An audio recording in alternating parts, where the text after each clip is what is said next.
এবার আর কোনো পরীক্ষা নয়, ফাইনাল প্রস্তুতির মঞ্চে ব্রাজিল। ক্রোয়েশিয়ার বিপক্ষে জয়ের লক্ষ্য নিয়েই মাঠে নামছে সেলেসাওরা। আনচেলত্তির হাতে তৈরি হচ্ছে নতুন গেম প্ল্যান, যেখানে ভুলের জায়গা প্রায় শূন্য।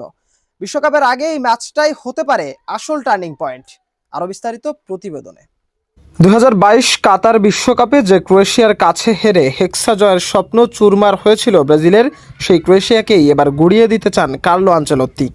তবে কোনো প্রতিশোধের নেশায় নয়, বরং ব্রাজিলিয়ান ফুটবলের হারানো ঐতিহ্য ফিরিয়ে আনতেই এই কঠিন মিশনে নামছেন তিনি। আনচেলত্তির এই মিশনের মূল অস্ত্র হতে চলেছেন এক ঝাঁক তরুণ তুর্কি। ভিনিসিয়াস জুনিয়র এবং রাফিনিয়ার মতো ফরোয়ার্ডরা বর্তমানে ইউরোপিয়ান ফুটবলে রাজত্ব করছেন। তাদের সাথে যুক্ত হয়েছেন এন্ড্রিকের মতো বিস্ময় বালক।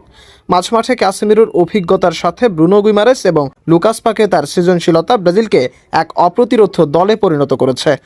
রক্ষণভাগেও ব্রাজিল এখন অনেক বেশি সুসংহত।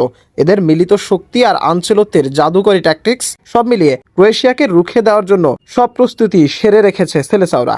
বিশেষ করে ক্রোয়েশিয়ার মাঠের প্রাণভোমরা লুকা মডরিচকে আটকানোর জন্য আনচেলত্তি সাজিয়েছেন বিশেষ ছক। কারণ রিয়াল মাদ্রিদে দীর্ঘদিন মডরিচকে কোচিং করানোর ফলে তার শক্তির জায়গাগুলো আনচেলত্তির নখ দর্পণে।